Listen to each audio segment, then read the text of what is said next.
Hi, tonight I want to talk about living alone. Not in the dramatic way we sometimes talk about loneliness, not as though everybody who lives alone is sitting by a window staring sadly into the rain. Although it just started raining here and I am right at my window. Living alone can be wonderful. You choose what to eat, you choose when to eat. Nobody asks why you're watching the same show again. Nobody moves the thing you were deliberately left in that exact place. If you clean the kitchen before going to bed, you wake up to a clean kitchen. And if it's messy in the morning, you know why. There is freedom in having a space that belongs entirely to you.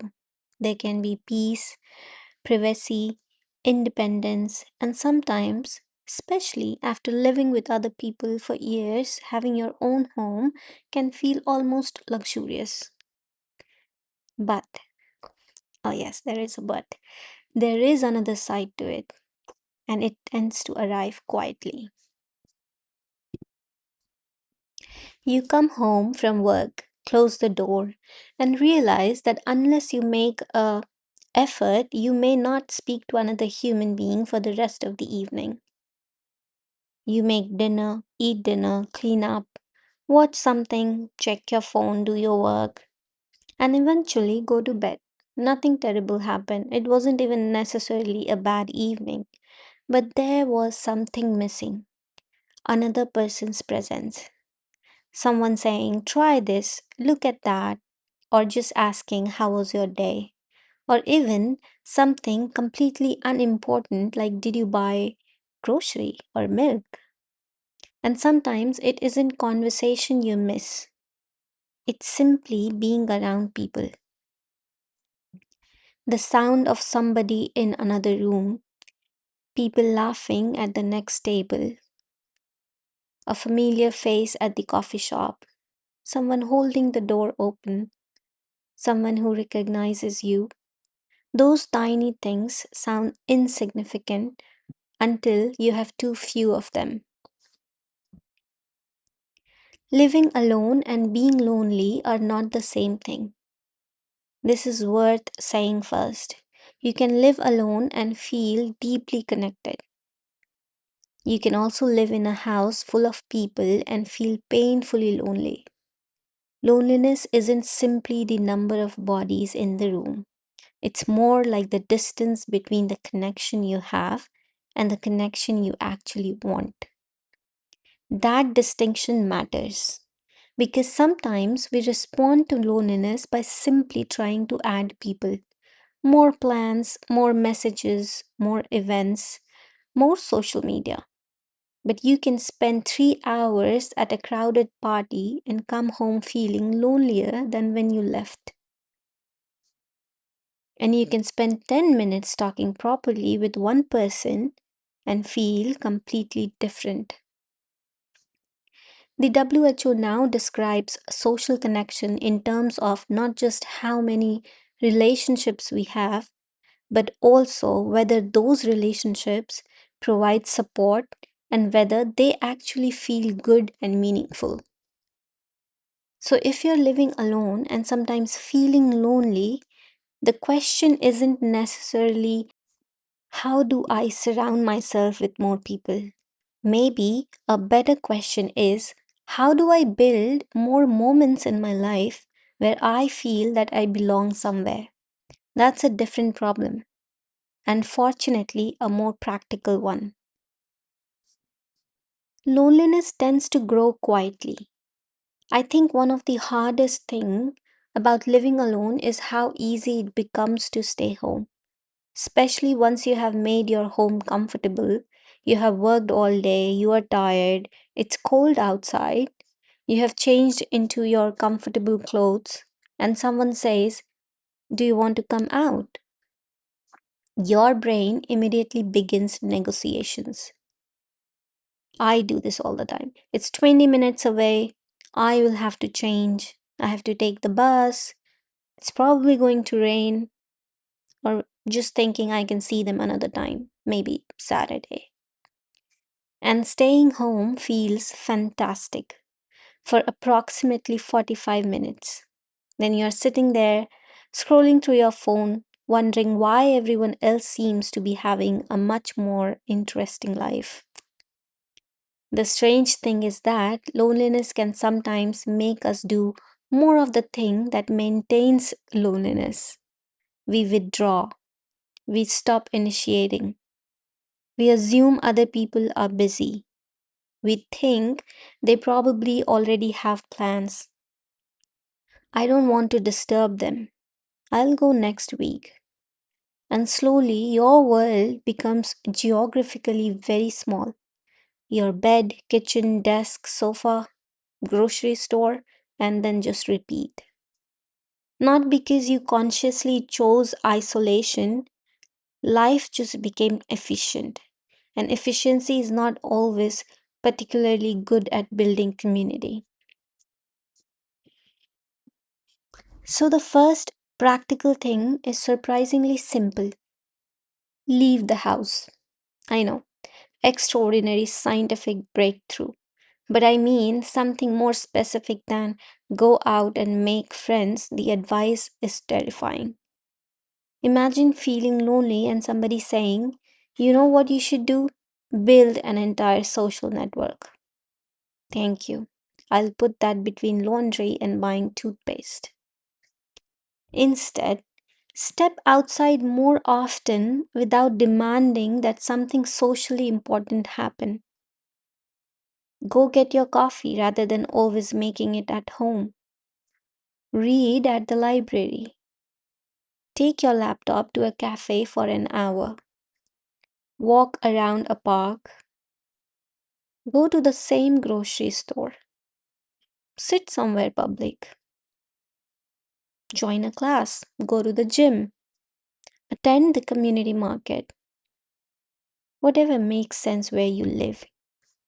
You don't even need to talk much initially. The goal is simply to stop spending all of your non working hours inside your private bubble. Because something happens when you repeatedly occupy the same places. Faces become familiar. The person at the coffee shop recognizes you. You begin noticing the man who walks the same ridiculously enthusiastic golden retriever every morning. Someone at yoga asks whether you have been away. The librarian starts recognizing the books you like.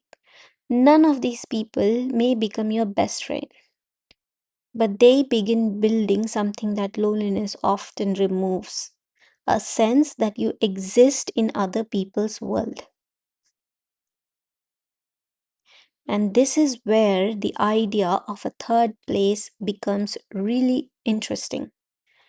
There's a lovely concept called a third place. Your first place is home, your second place is usually work, a third place is somewhere else that you return to regularly where people can casually exist together: a cafe, a library, a park, a community center, a gym, a local shop, a place of worship, a hobby group. Even some hair salons and barber shops function this way. Researchers studying these places argue that they can support belonging, informal social support, and community life precisely because they allow interactions that aren't as formal as work and aren't as private as home. And I think this is especially important when you live alone, because sometimes we put enormous pressure on friendship. We think, I need close friends. I need somebody I can call at midnight. Or I need somebody who understands everything about me. Yes, those relationships are wonderful, but human connection isn't made only of deep relationships. There are layers. The neighbor who says good morning, the woman at the bakery who remembers your order, the person at the gym who always complains about the same machine, the colleague who you walk to the station with. the stranger whose dog now considers you a personal friend. These are called weak ties, small connections, and we often underestimate how much they contribute to feeling part of a world. You don't necessarily need another best friend. Sometimes you need more familiar humans. So find your third place. This could be one of the most useful experiments if you live alone. Ask yourself, where can I go regularly that doesn't require an invitation? That's important because loneliness becomes harder when every social experience requires planning. Are you free Thursday? No, Saturday, maybe. Next Tuesday, let me check. Weeks later, you finally meet for coffee. Wonderful. But your nervous system cannot live entirely on appointments made through Google Calendar. A third place lets you simply show up. Maybe Sunday morning becomes the same cafe, Wednesday evening becomes the library, or Saturday morning is a walking group. Maybe you start going to the same park after dinner. The point here is repetition because community rarely arrives through one spectacular interaction. It grows through recognition. I have seen you before. You are here again. What's your name? Where have you been? See you next week. That is how strangers slowly stop being strangers. Recent studies continue to treat these gathering places as part of social infrastructure, the physical places that make interaction and belonging easier. And research following pandemic era closures found disruptions to third places were associated with poorer social connection and mental health. Community is actually part of our health.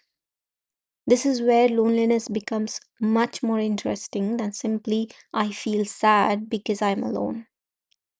Because human connection appears to matter to physical health too. Large bodies of research have found that people with stronger social relationships tend to have better health and longevity.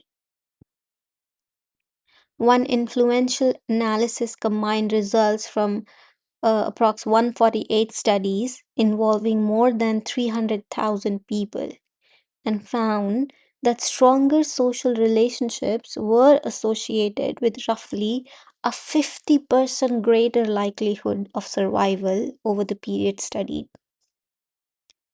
That doesn't mean inviting somebody over for tea magically adds years to your life. Human beings are complicated. And these studies don't mean loneliness single handedly causes every illness associated with it. But the pattern here is strong enough that major health organizations now treat social connection as a serious public health issue.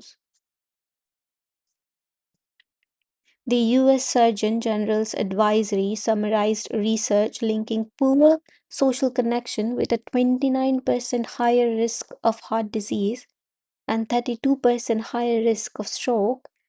And WHO's 2025 global report also links social disconnection with cardiovascular diseases, diabetes, depression, anxiety, cognitive decline, and premature mortality. So maybe community isn't simply a nice extra. Maybe it belongs beside things like parks, transport, safe streets, and healthcare when we think about what helps people stay well. WHO now explicitly talks about strengthening social infrastructure, including places such as libraries, parks, and cafes as part of addressing loneliness. And I love that idea, to be honest. Community as health infrastructure. because we have become very good at turning health into something individual. Your steps, your diet, sleep, cholesterol, meditation apps, supplements, exercise. And yes, these things do matter. But perhaps one of the questions we should occasionally ask is, who knows me? Who would notice if I disappeared for a week? Where do I belong? Who can I call? Who can call me? Who do I laugh with? Those are health questions. And don't wait until you desperately need people. This is a lesson people often learn during difficult times. You get sick, something happens at work, a relationship ends, you have surgery, you receive bad news, and suddenly you realize, I need people. But community is difficult to build during an emergency. It's a little like deciding to build a bridge while you are already trying to cross the river. The better time is before you desperately need it. And that doesn't mean assembling 10 extraordinary intimate friendships. It means keeping relationships alive. Send the message, call the person you have been meaning to call, accept some invitations, make some invitations, ask people questions, follow up. How did your appointment go? How was your interview? People remember when you remember. Connection is often built from very ordinary acts of attention. And initiate more than feels fair.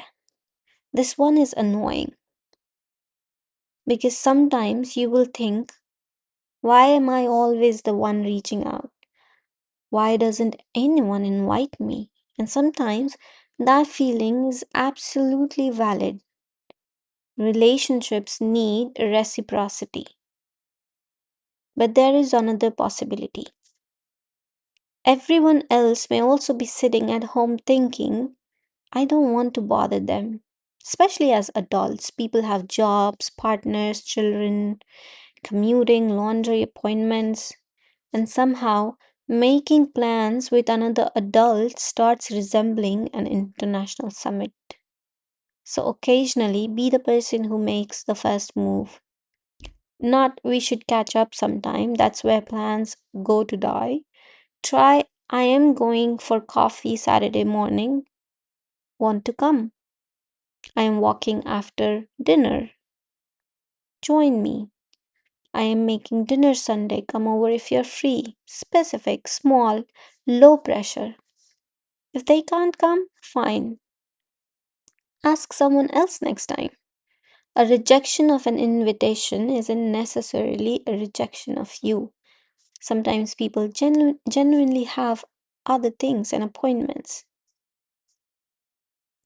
Make connection easier.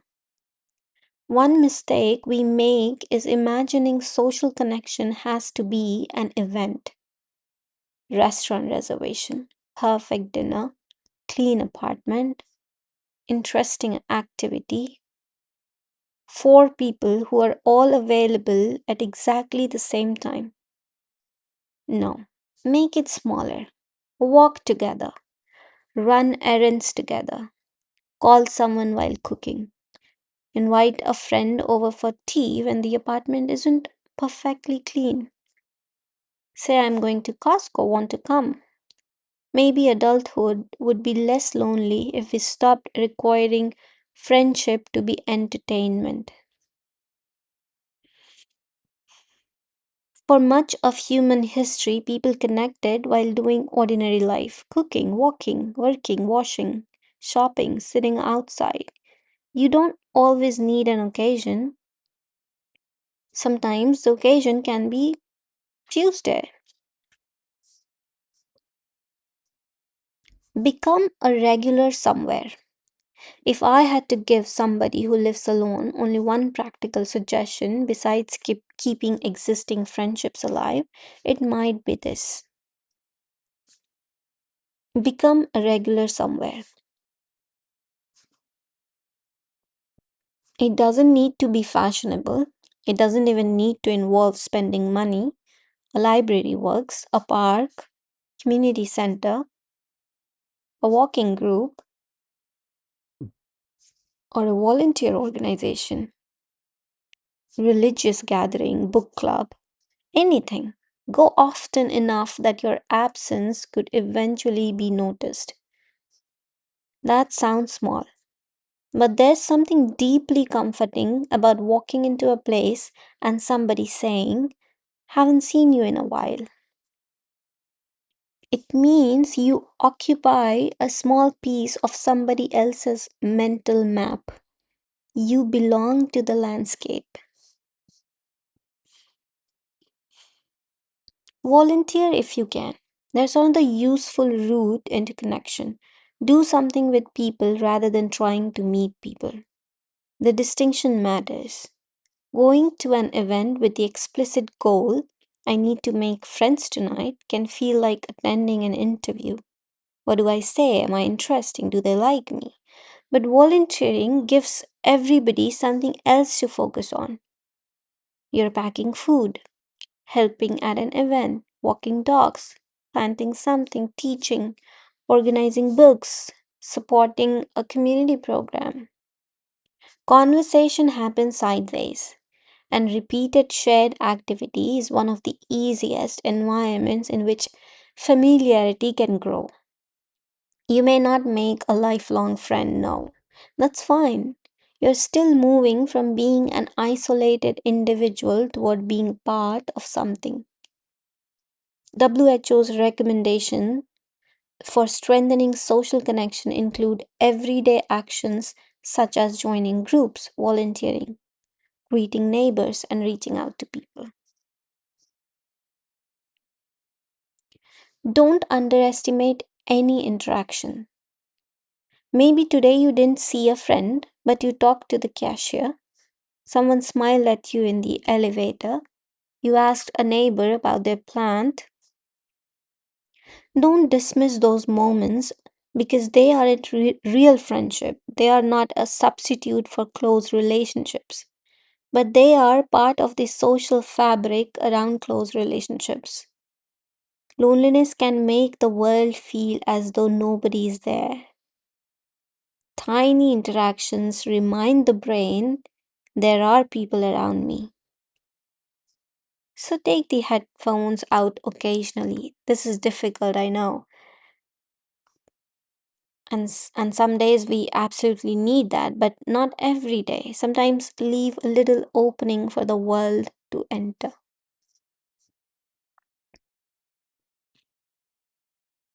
And use your phone to connect, not just observe. Our phones create an interesting illusion. You can spend 2 hours looking at people without actually interacting with anyone. Someone traveled, someone cooked pasta, someone you haven't spoken to since university. You know an extraordinary amount about everyone's life, but nobody knows you were sitting alone on the sofa watching it. That's not necessarily connection. So occasionally convert passive contact into active contact. Technology can absolutely maintain relationships across distance. It simply works better when we use it as a door into interaction rather than as a window through which we silently watch everyone else. WHO's recent work similarly distinguishes meaningful social connection from simply having technology's access to other people and cautions that harmful or excessive digital use can sometimes coexist with loneliness.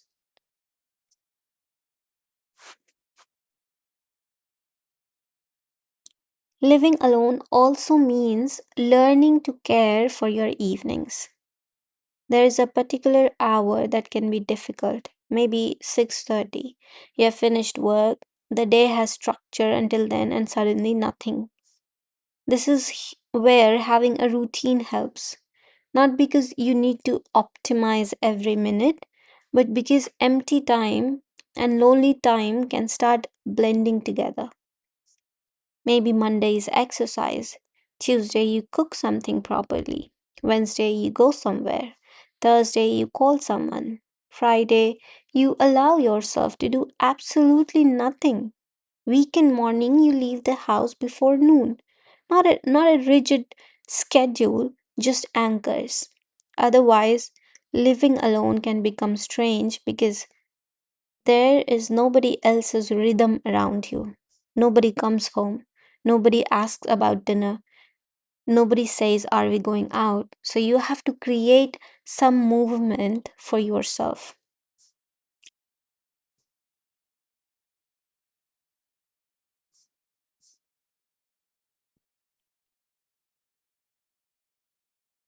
Learn the difference between solitude and loneliness. Because I don't want to turn this into never be alone. That would be exhausting. Solitude can be wonderful. Reading, thinking, writing, cooking, walking, doing absolutely nothing. Living alone gives you access to something many people desperately want, which is quiet. The goal isn't to eliminate solitude, it is to make solitude a choice rather than your only available condition. There is a big emotional difference between I am spending tonight alone because I want to, and I'm spending tonight alone because I don't know who I could call. That's the difference worth working on. And remember that connection has different sizes. You don't need one person to provide everything. Maybe one friend is wonderful for serious conversation. Another is the person you go walking with. Somebody else sends stupid memes. Someone from work understands exactly why Tuesday was terrible. Your neighbor keeps an eye on your plans. The woman at the coffee shop knows your order. Put together, that's a social ecosystem. We sometimes romanticize one perfect relationship, best friend, partner, family. But healthier social lives often contain several kinds of connection rather than placing every emotional need onto one person. And there is another side to this that is bigger than you. We should be careful not to talk about loneliness as if lonely people simply aren't trying hard enough. Sometimes the environment is working against connection. Long commutes, remote work, expensive restaurants, unsafe neighborhoods, few parks, community centers disappearing, people moving frequently, cities where the only place to sit requires you to buy something. These things matter. Research on places makes exactly this point. Communities need physical spaces that make informal interaction possible, and access to those spaces isn't distributed equally. So, when we say community is health infrastructure, we mean something real. A bench can matter, a library can matter, a public square can matter, a cafe people can afford can matter, a safe walking path can matter, because relationships don't happen in empty space. They need somewhere to occur. Maybe one of the mistakes of modern life has been building extraordinarily efficient private lives and forgetting to build enough places where we accidentally encounter one another. If you are lonely tonight, don't try to fix your whole life tonight. This part matters because loneliness can make you look at your life and think, I need friends, I need community, I need a partner, I need somewhere to belong, and suddenly the problem becomes enormous. Don't solve all of that. Pick one small action tomorrow. Leave the house once when you don't strictly need to. That's enough. Maybe you get coffee, maybe you walk, maybe you sit in the library. Then find one place you could return to regularly. Then accept one invitation you would normally decline because you are tired. Small, repeated, boring, even. Because that's usually how community is built. Not through one magical evening where you meet your people, through showing up again and again until somebody recognizes you. And perhaps that is the part I find most comforting. We often think belonging is something you either have or don't have, but belonging can be built slowly. One familiar face, one phone call, one neighbor, one place,